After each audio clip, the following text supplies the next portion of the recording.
सुधीरा नाम है मेरा, सुधी का पान करता हूँ। कोई भी सामने आए मैं सबका मान करता हूँ। मेरे शब्दों की दुनिया में मैं अक्सर गुनगुनाता हूँ। यहाँ दिल में नहीं रखता, मैं सब कुछ बोल जाता हूँ, मैं सब कुछ बोल जाता हूँ।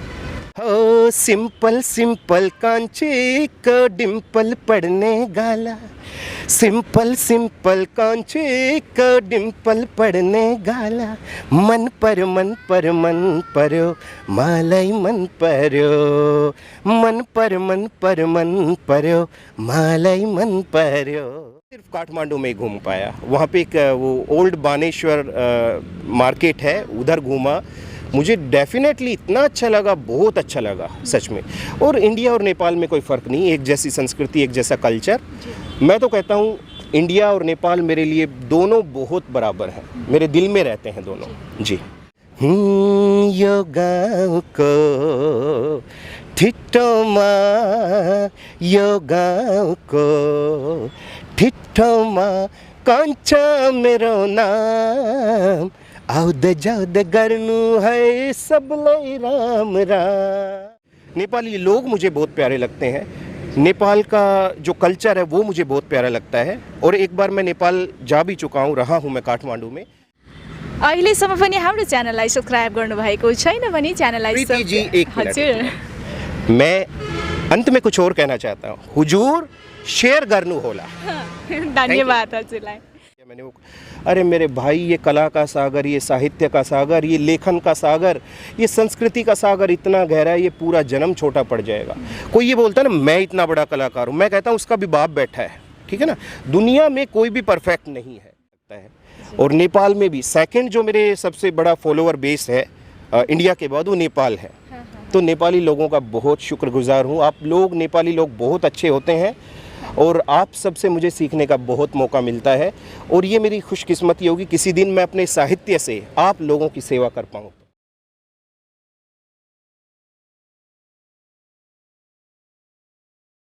नमस्कार दर्शकबिन, आज फेरि पनि हजुरहरूलाई हार्दिक स्वागत गर्न चाहन्छु गोवा नेपाली टिभीमा। सदा चाहिँ आज पनि एउटा भिडियोको साथमा तपाईँको माझमा उपस्थित भइसकेको छु। म छु सञ्चालिका प्रीति स्वर्णकार भनी मलाई क्यामेरामा साथ दिइराख्नु भएको छ पूरण वियोगले। दर्शकबिन, यति बेला हामी भारतको गोवाबाट बोलिरहेका छौँ। सदा चाहिँ आज पनि एउटा फरक भिडियोको साथमा तपाईँको माझमा उपस्थित भएका छौँ। भिडियोलाई पुरा हेर्नुहोला। आज हाम्रो माझमा इन्डियन गायक, एउटा इन्डियन कलाकार हुनुहुन्छ, निकै नै फेमस कलाकार। आज हामी उहाँसँग कुराकानी गर्नेछौँ, हिन्दीमै कुराकानी गर्नेछौँ। भिडियोलाई पुरा हेर्नुहोला। उहाँ निकै नै मिठो गीत गाउनुहुन्छ, उहाँले नेपाली गीत गाउन पनि आउँछ र त्यसै गरी साहित्यकार, एक्टर, बहुप्रतिभाशाली व्यक्ति चाहिँ उहाँ हुनुहुन्छ। हामी आज उहाँसँग रमाइलो कुराकानी गर्नेछौँ कलाकारिताको बारेमा। आज हमारे साथ है सुधीर सिंह सुधीरा, जो एक एक्टर है, कलाकार है र गायक है। आज उनसे बात करेंगे। उनका फेसबुक पेज में 4.5 लाख फॉलोअर्स है, बहुत फेमस है गोवा में, मतलब इंडिया में, पूरा देश में, पूरा इंडिया में फेमस है, भारत का देश में पूरा फेमस है। आज उनसे बात करेंगे। बहुत अच्छा गाना गाते हैं, उनसे मैं बात करती हूँ। गोवा नेपाली टीवी में स्वागत है सर आपको। जी प्रीति जी, आपका बहुत बहुत धन्यवाद। सभी गोवा नेपाली टीवी के दर्शकों को सुधीरा की तरफ से बहुत बहुत नमस्कार। और मैं आपका शुक्रिया अदा करता हूँ, धन्यवाद करता हूँ कि आपने मुझे अपनी स्क्रीन पर जगह दी। तो ये मेरे लिए बहुत ही एक गौरवशाली मोमेंट है। हमारे भी बहुत अच्छा मोमेंट है सर, क्योंकि आप जैसे एक फेमस सिंगर, एक्टर और ब्लॉगर, मतलब आप साहित्यकार भी हो एक, तो बहुत अच्छा लगा आपसे मिलके। आपसे बात करने को पहले से शौक था तो आज पूरा हो रहा है। बात शुरू करते हैं। आइए अभी हम सुधीर सिंह सुधीरा से बात शुरू करते हैं। आपका जन्म किधर हुआ सर? जी प्रीति जी, मेरा जन्म राजस्थान में हुआ और 1987 को मेरा जन्म हुआ। और उसके बाद मेरी एजुकेशन राजस्थान के बाद हरियाणा में हुई और दिल्ली में भी हुई। मतलब जो राजस्थान, हरियाणा, दिल्ली ये बिल्कुल क्लोज हैं। और जो कल्चर है, संस्कृति है, वो भी लगभग एक जैसी है, मिलती जुलती है। राजस्थान में हुआ तो आपका बचपना कैसा था सर? मेरा बचपन दूसरों से बहुत अलग था। अलग किस लिए था कि उस उम्र में लोग शरारत करते हैं, मतलब बहुत सारी छेड़खानी करते हैं। मैं उस समय लिखने में बिज़ी रहता था जब से होश संभाला, और गाने का शौक़ था। कभी दरवाज़ा बजा रहा हूँ, कभी मेज़ बजा रहा हूँ, ठीक है, कभी खुद का पेट बजा रहा हूँ। तो ऐसा था। तो मेरा बचपन थोड़ा डिफरेंट था, और मैं मम्मी पापा के पास रहा नहीं ज़्यादा, दादा दादी के पास रहता था, और घर में इकलौता था, लाडला था। तो किसी प्रकार की कोई बंदिश नहीं थी, और जैसा मेरे को अच्छा लगता था मैं करता था। लेकिन मुझे अच्छा लगता था सिर्फ गाना, लिखना, मटके बजाना, पेट बजाना, और लकड़ी की टेबल, तख्ती, दरवाजे, ये सब बजाना, ये मेरा शौक़ था। वो बजा के इतना अच्छा गाना गाते हैं कि लगता है कि कोई म्यूजिक भी पीछे है, म्यूजिक भी बज रहा है गाना के साथ साथ में ना। ये सब इस प्रकृति की कृपा है। देखिए, हम सब लोग इस प्रकृति के सानिध्य में जीते हैं, और पता नहीं मैं क्या कहूँ इस चीज़ में, शायद ये सब गॉड गिफ्टेड होता है। कुछ चीज़ें सिखाई नहीं जा सकती है, वो नेचुरल जब हम पैदा होते हैं बचपन में, तो शायद वो हमारे संस्कारों में आता है, कैसे आता है जो भी कहें, लेकिन ये गॉड गिफ्टेड होता है। एक गाना सुन सकते हैं? बिल्कुल, ज़रूर ज़रूर। मैं मेरी लिखी हुई कुछ पंक्तियाँ जो मेरे जीवन पे लागू भी होती है।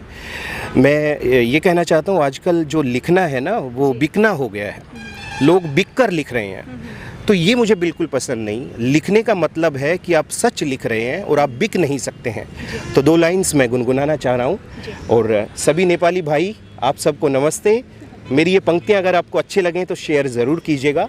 ये जो बहुत अच्छा प्रयास है प्रीति जी और पूरण जी गोवा में कर रहे हैं, आप सब लोगों के लिए बहुत अच्छे अच्छे कलाकारों से आपको रूबरू करवा रहे हैं, बहुत ही अच्छी बात है।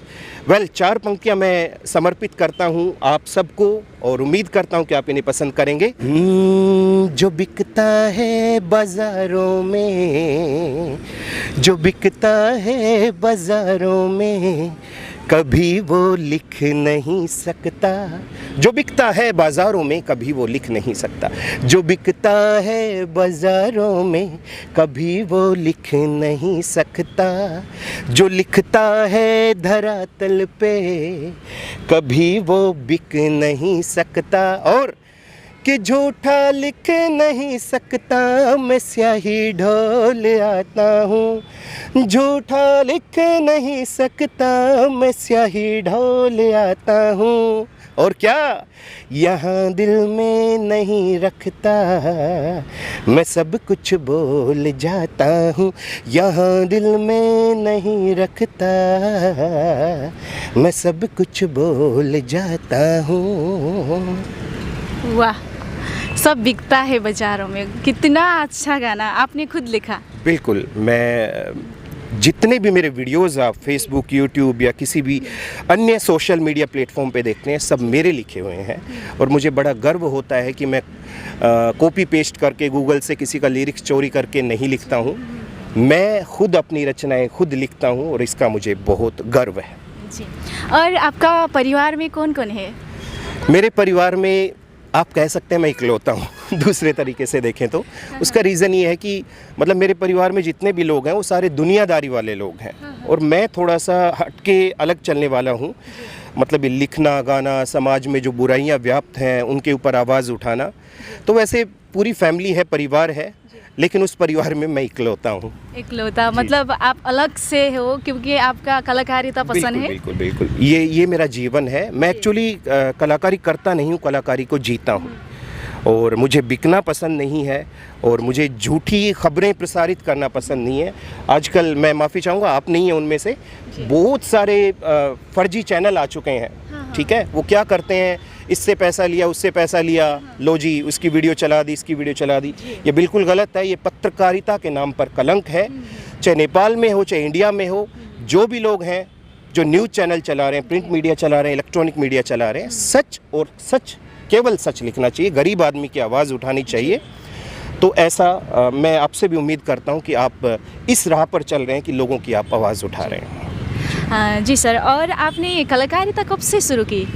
मैंने बताया ना आपको, जब मैंने होश संभाला तब से 6-7 साल का था। 6-7 साल का था, मटका बजाने लग गया था मैं। उसके बाद कविताएं लिखने लग गया। पढ़ाई में बहुत अच्छा था मैं, इवन स्कूल में टॉपर भी आता था मैं। बट लिखने का, गाने का इतना शौक़ था कि मैं पढ़ाई नहीं करता था, और स्कूल के जंगले खिड़की तोड़ के भाग जाता था। कभी क्रिकेट खेलना, कभी ऐसे मतलब चला जाता था बाहर में। जी। जब आप बचपन में छोटे थे 6-7 साल के थे तो तब से शुरू किया कलाकारिता जी, बिल्कुल। और ये सब देख के मटका बजाते थे और कभी पेट बजाते थे, हाँ। टेबल बजाते थे, तो क्या बोलते थे लोग? कुछ नहीं, लोग बोलते थे ये मतलब एक अच्छे सभ्य परिवार में कहाँ से भांड पैदा हो गया है। ठीक है, हम लोगों को भांड कहा जाता है जो गाते बजाते रोडों पे घूमते हैं, ठीक है ना। तो मुझे गर्व है कि मैं भांड हूँ, मुझे कोई प्रॉब्लम नहीं है। मैं बंजारा प्रवृत्ति का हूँ, इधर जाना उधर जाना और कलाकारी पेश करना, तो ये सब नेचुरल है, कोई दिखावा नहीं है। तो मुझे इस चीज़ पर गर्व है। कोई मुझे भांड कहे, कोई मुझे गवैया कहे, कोई मुझे नचनिया कहे, कुछ भी कहे, मुझे कोई फ़र्क नहीं पड़ता इस चीज़ से। और आपका घर फैमिली में कोई कलाकार था पहला? नहीं, जहाँ तक मैंने पता किया 7 पीढ़ियों तक कोई नहीं था। सब सरकारी नौकरी वाले, सब ऑफिसर्स, सब मेरे घर में, लेकिन मैं एक अकेला था जो मतलब इस फील्ड में था।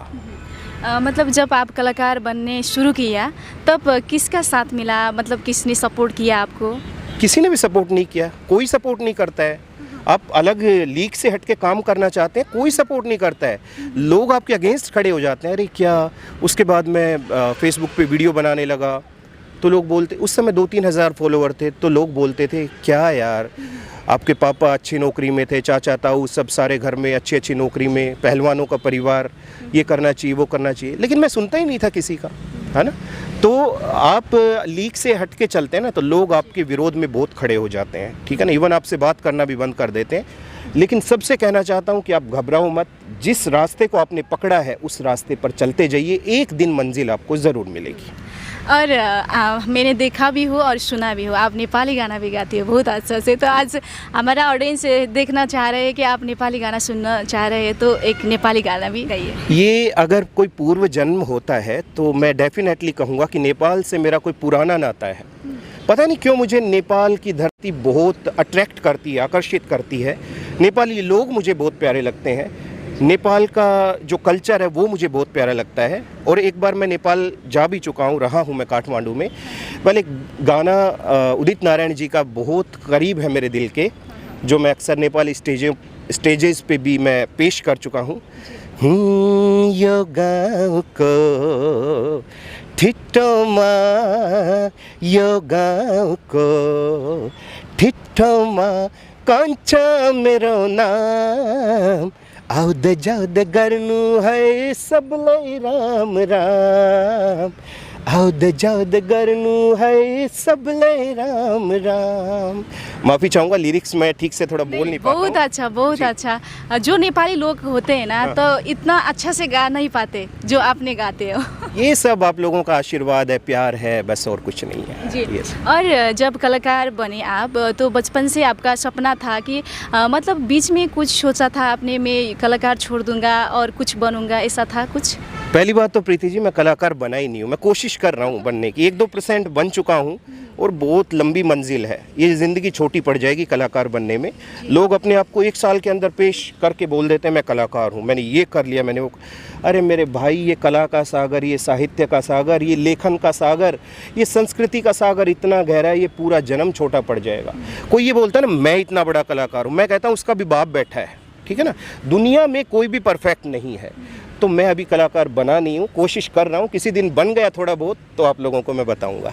नहीं, आप बहुत सारे इतना गाना गाती हो, वीडियोस बनाती हो, 4.5 लाख फॉलोअर्स है आपका फेसबुक पे, और सब लोग पहचानते हैं आपको, इंडिया सब लोग पहचानते हैं। तो आप बहुत बड़ा कलाकार हो हमारे लिए। तो नहीं, ऐसा कुछ नहीं है। मैं एक बहुत छोटा सा, एक जो कलाकारी का एक नाखून होता है उसके बराबर हूँ। लेकिन ये मेरी खुशकिस्मती है कि मेरे विदेशों में बहुत ज़्यादा फॉलोअर है। लैटिन अमेरिका में, पेरू, बोलीविया, आपका चिली, कोलंबिया और अमेरिका, पाकिस्तान, सब जगह मेरे बहुत फॉलोअर हैं और मुझे पसंद करते हैं, बड़ा अच्छा लगता है। इवन उनको हिंदी समझ में नहीं आती है, लेकिन जो मैं गाता हूँ तो उनको अच्छा लगता है। और नेपाल में भी सेकंड जो मेरे सबसे बड़ा फॉलोअर बेस है इंडिया के बाद, वो नेपाल है। तो नेपाली लोगों का बहुत शुक्रगुजार हूँ। आप लोग, नेपाली लोग बहुत अच्छे होते हैं और आप सबसे मुझे सीखने का बहुत मौका मिलता है। और ये मेरी खुशकिस्मती होगी किसी दिन मैं अपने साहित्य से आप लोगों की सेवा कर पाऊँ। तो जी, अच्छा लगा है आपसे मिलके और आपसे बात करके बहुत अच्छा लगा है। हाँ सर, जब आप कलाकार तो बन गए लेकिन कलाकार बनने से सिवाय और क्या क्या किया आपने ज़िंदगी में, कितना संघर्ष किया? प्रीति जी, मैं फिर से कह रहा हूँ, कलाकार बना नहीं हूँ, मैं कोशिश कर रहा हूँ। सवाल के जवाब पे आते हैं। मैं छोटा था, स्कूल में स्टेज पर चढ़ने लगा और भाषण, गाना बजाना ये सब करने लग गया। उसके बाद मेरे अंदर कॉन्फिडेंस लेवल बहुत अच्छा था। मैं सीधा टीवी पे चला गया, सीधा सिलेक्शन हो गया, नेशनल टीवी पे काम किया मैंने 2-3 चैनल्स के साथ। लेकिन क्या था कि मैं किसी बंधन में बंध के नहीं रहना चाहता था। एक सच्चा कलाकार, मैं आपको बताता हूँ, कभी किसी बंधन में बंध के नहीं रह सकता है। उसे स्वतंत्रता चाहिए। अगर उसको वो स्वतंत्र रहेगा तभी कुछ कर पाएगा, क्रिएटिव कर पाएगा, रचनात्मक कर पाएगा। उसके बाद मैंने क्या किया, वहाँ से भी यहाँ पे मेरी जेब में रेड पेन से लिखा हुआ इस्तीफ़ा रहता था, रिज़ाइन लेटर। मैं तुरंत, मुझे कुछ लगता था कि मेरी रचनाशीलता पर, मेरी क्रिएटिविटी पर कोई आँच आ रही है, मैं सीधा जो सीनियर होता था उसको रिज़ाइन देता था। वहाँ से मैंने रिज़ाइन दिया काफ़ी सारे चैनल से। उसके बाद मैं एफएम पे आ गया। मेरे 4 शो आते थे रेडियो पे, और एफएम पे मैं एक अलग तरह की एक फोक संस्कृति को लेके आया। पंचायतों को जोड़ा, लोग बड़े बड़े लोगों को जोड़ते हैं, मैं छोटे छोटे जो ज़मीन से जुड़े हुए लोग थे उनको उठाया मैंने, है ना। मैंने पूरी कोशिश की। उसके बाद मैंने सोचा कि नहीं, यहाँ भी रिज़ाइन देना चाहिए, तो मैंने वहाँ भी रिज़ाइन दिया। उसके बाद मैंने खुद का प्रोडक्शन हाउस खोला, और आज मुझे गर्व के साथ मैं ये कहता हूँ कि मेरे 400-500 वीडियो वायरल हो चुके हैं। बहुत सारे वीडियो सैकड़ों में मिलियंस क्रॉस कर चुके हैं, और बड़ी खुशी होती है। इसी तरीके से मैं आप लोगों की सेवा करता रहूँ और एक कलाकार बन जाऊँ, ये मेरा सपना है। हाँ। नहीं, कलाकार तो ऑलरेडी बन चुके हैं हमारे लिए, तो आपके लिए तो, आपको खुद को तो ऐसे ही लगता है सबको। हाँ, लेकिन बहुत सारे मिलियंस व्यूज़ भी जा चुका है, उनको तो बहुत फॉलोअर्स भी है। तो बहुत चर्चा बटुल रहे हैं अभी। तो आप गोवा में कितने साल से रह रहे हो और कैसा लगता है आपको गोवा? गोवा में मैं 2017 से हूँ, और अभी 6-7 साल मुझे हो चुके हैं। गोवा मुझे अच्छा लगता है। वो इसलिए अच्छा लगता है, यहाँ पे भीड़ भाड़ नहीं है, एक खुला वातावरण है। खुला मतलब एक ग्रीनरी है, और ट्रैफिक नहीं है ज़्यादा, तो ये मुझे अच्छा लगता है। तो मैं बराबर रूप से गोवा, दिल्ली, राजस्थान मैं आता जाता रहता हूँ, और यहाँ मुझे बहुत अच्छा लगता है। यहाँ पे मैं परफॉर्म करता हूँ, वीडियोस बनाता हूँ, और सबसे बड़ी बात, आप लोगों से मुझे यहाँ पे मिलने का मौका मिला, तो मैं खुशकिस्मत समझता हूँ आपको। जी। और आप नेपाल भी गए बोलते थे, कितने साल में गए थे? 4 साल पहले नेपाल गया था, और काठमांडू में। कौन कौन सा जगह घूमे? मैं सिर्फ काठमांडू में ही घूम पाया। वहाँ पे एक वो ओल्ड बानेश्वर मार्केट है, उधर घूमा। मुझे डेफिनेटली इतना अच्छा लगा, बहुत अच्छा लगा सच में। और इंडिया और नेपाल में कोई फ़र्क नहीं, एक जैसी संस्कृति, एक जैसा कल्चर। मैं तो कहता हूँ इंडिया और नेपाल मेरे लिए दोनों बहुत बराबर हैं, मेरे दिल में रहते हैं दोनों। जी। और नेपाल का सबसे कुछ मोमेंट है ऐसा, जब गए थे उस टाइम भूल नहीं सकते आप? नेपाल का एक मोमेंट है, हमारे यहाँ पे इंडिया में जो पुलिस की वर्दी होती है वो खाकी कलर की होती है, और वहाँ पर जो वर्दी है वो ब्लू कलर की होती है। तो एक्चुअली हमारे यहाँ पे, आप बुरा मत मानिएगा, मैं सिर्फ एक बात कह रहा हूँ, वहाँ की पुलिस भी बहुत रिस्पेक्टेड है, यहाँ की पुलिस भी। लेकिन यहाँ पे जो सिक्योरिटी गार्ड जो ड्रेस पहनते हैं ब्लू कलर की, तो नेपाल की पुलिस वैसी पहनती है। तो मुझे कुछ फ़र्क, मैं ये देख रहा था कि पुलिस किधर है। तो ये मेरे लिए एक डिफरेंट मोमेंट था। नेपाली गाना भी गाते हैं, मैं बहुत सुनी हूँ, तो फिर और एक गाना सुनेंगे, नेपाली गाना। हाँ, वैसे मुझे ज़्यादा नेपाली गाने नहीं आते हैं, एक बहुत पहले सुना था, उसकी 2 लाइन्स पेश कर रहा हूँ मैं। हो सिंपल सिंपल कांचे का डिम्पल पड़ने गाला, सिंपल सिंपल कांचे का डिम्पल पड़ने गाला, मन पर पर्यो मालय मन पर्यो, मन पर पर्यो मालय मन पर्यो। वाह, कितना अच्छा लगता है कि आप इंडियन नहीं, नेपाली हो। बिल्कुल, मेरा हार्ट नेपाली है, आधा नेपाली आधा इंडियन, और मेरी बॉडी भी आधी नेपाली आधी इंडियन। मतलब इंडिया और नेपाल तो दोनों भाई भाई है। बिल्कुल भाई नहीं है, एक ही है, बस एक जो हम इंसानों ने एक दीवार खींच दी है, एक बॉर्डर, बस वो है। बाकी ऊपर वाले ने तो सब एक बनाया है। ये जो मार्क्स बना दिए हमने, ये जो बीच में, ये हम इंसानों ने किया है। ये हिंदू, मुस्लिम, सिख, ईसाई, जैन, बौद्ध, पारसी, ये सब इंसानों का किया हुआ है। मैं आपको एक मैसेज देना चाहता हूँ आपके चैनल के ज़रिए। देखो, कभी भी कृष्ण जी ने, राम जी ने नहीं कहा मैं हिंदू हूँ, कभी भी जीसस ने नहीं कहा कि मैं क्रिश्चियन हूँ, नानक साहब ने कभी नहीं कहा मैं सिख हूँ, गौतम बुद्धा ने कभी नहीं कहा मैं बुद्ध हूँ। महावीर जैन जी ने कभी नहीं कहा मैं जैनी हूँ। ये सब उनके जाने के बाद हम लोगों ने क्रिएट किया है। कोई भी महापुरुष दुनिया में आता है वो सबके लिए आता है। जितने भी महापुरुष हैं सब ने सभी का कल्याण किया है, ठीक है। कोई किसी धर्म के बंधन में बंधा हुआ नहीं है। हम सब इंसानों ने अपने अपने फ़ायदे के अनुसार, अपने अपने स्वार्थ के अनुसार ये धर्म बना लिए हैं। मैं कहता हूँ पूरी इंसानियत सब एक है, सब एक है। आपस में मत बंटो। हम सब के 2 हाथ हैं, 2 पैर हैं, सबका वही है, ठीक है। सभी का एक पेट है, सभी का एक मुंह है, ठीक है। तो आप अपने आप को मत बांटिए, हम सब एक है। धर्म के इन तंत्रों में अपने आप को बांटकर एक दूसरे से जुदा मत होइए। बहुत अच्छा सोच है आपका। लगभग हम बात को अंतिम में आ चुके हैं, तो मैं अंतिम में पूछना चाहती हूँ कि आप हम लोग बहुत दर्शक लोग देख रहे हैं, तो क्या संदेश देना चाहते हैं? प्रीति जी, सबसे पहली बात तो ये, मैं अंतिम में नहीं जाना चाहता हूँ, मैं चलते चलते में नहीं जाना चाहता हूँ, क्योंकि मैं चाहता हूँ कि हम लोग ऐसे और वीडियोज़ बनाएँ, क्योंकि कहने के लिए बहुत कुछ है, आपके पास भी मेरे पास भी। तो मैं आप सबसे निवेदन भी करता हूँ और विश्वास भी दिलाता हूँ कि बहुत जल्द हम ऐसे और वीडियोज़ लेके आएंगे। ये तो शुरुआत है, ठीक है।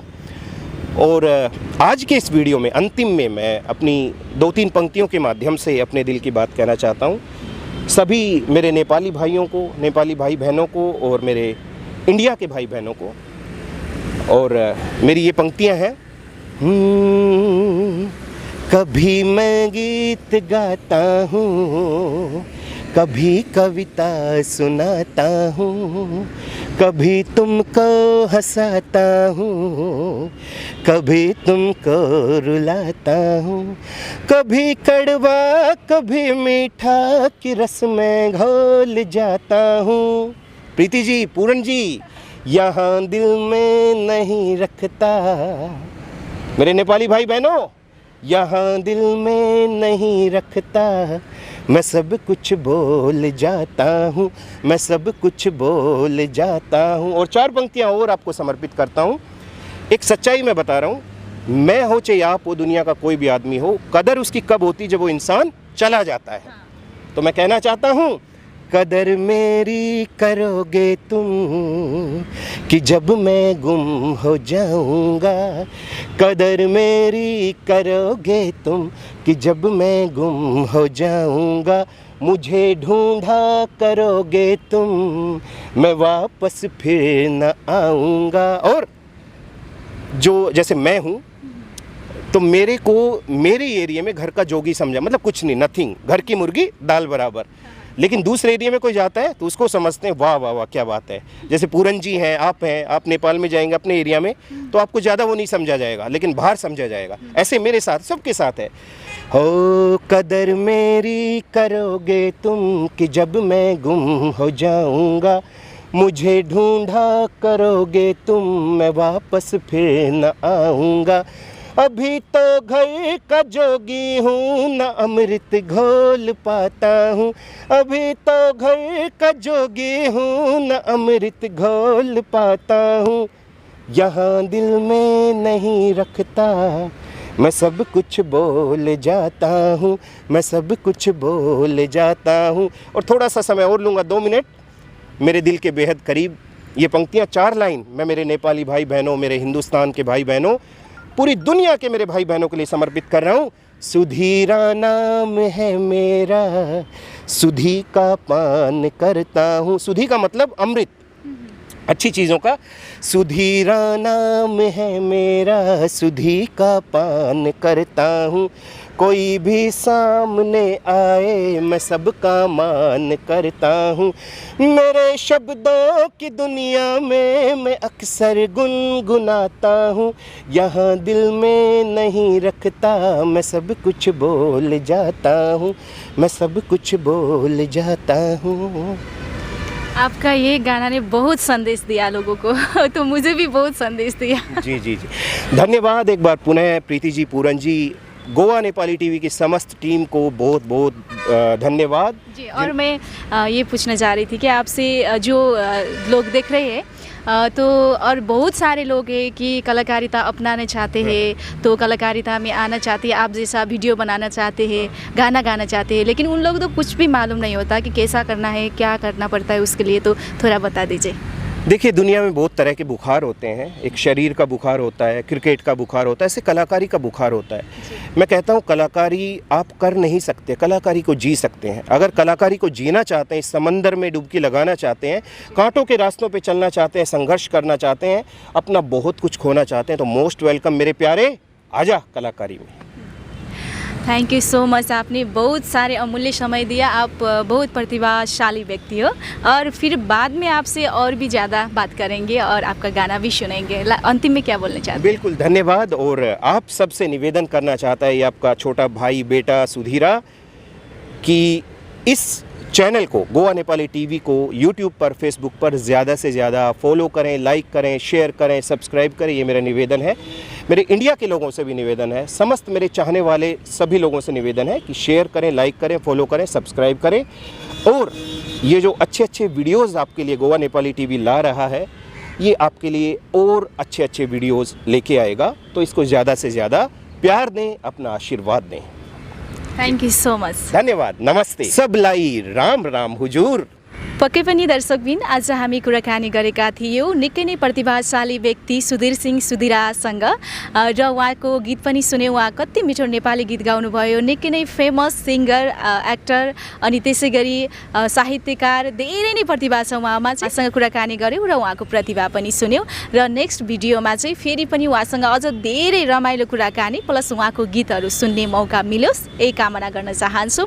हामीलाई हेरेर साथ दिनुभयो यतिन्जेलसम्म तपाईँ सम्पूर्णलाई धेरै धेरै धन्यवाद दिन चाहन्छु। अहिलेसम्म पनि हाम्रो च्यानललाई सब्सक्राइब गर्नुभएको छैन भने च्यानललाई प्रीति जी, एक मिनट। मैं अंत में कुछ और कहना चाहता हूँ। हुजूर शेयर गर्नु होला। धन्यवाद हजुरलाई। पक्कै पनि एकदमै हँसिलो अनि एकदमै हँसाउने मान्छे, निकै नै चञ्चले स्वभाव भएको सुधीर सिंह सुधिरा चर्चित कलाकारसँग आज हामी कुराकानी गऱ्यौँ र उहाँको प्रतिभा पनि सुन्यौँ, उहाँको गानाहरू सुन्यौँ। अर्को नेक्स्ट भिडियोमा उहाँसँग अझ धेरै कुराकानी गर्नेछौँ। उहाँ एकदमै राम्रो अभिनय पनि गर्नुहुन्छ, एक्टिङ पनि गर्नुहुन्छ, उहाँको अभिनय पनि सुन्नेछौँ अर्को भिडियोमा चाहिँ। अहिलेसम्म पनि हाम्रो च्यानललाई सब्सक्राइब गर्नुभएको छैन भने च्यानललाई सब्सक्राइब गर्नुहोला र फेसबुक पेजलाई फलो गरी लाइक गर्न नबिर्सिनुहोला। आफ्नो मनमा लागेका जिज्ञासाहरू कमेन्ट बक्समा लेख्नुहोला भन्दै क्यामेरामा साथ दिनुहुने पुराण वियोगलाई धन्यवाद दिँदै म सञ्चालिका प्रीति स्वर्णकार फेरि पनि अर्को भिडियोमा उपस्थित हुने बाचा गर्दै छुट्टिन्छु। हवस् त, नमस्कार।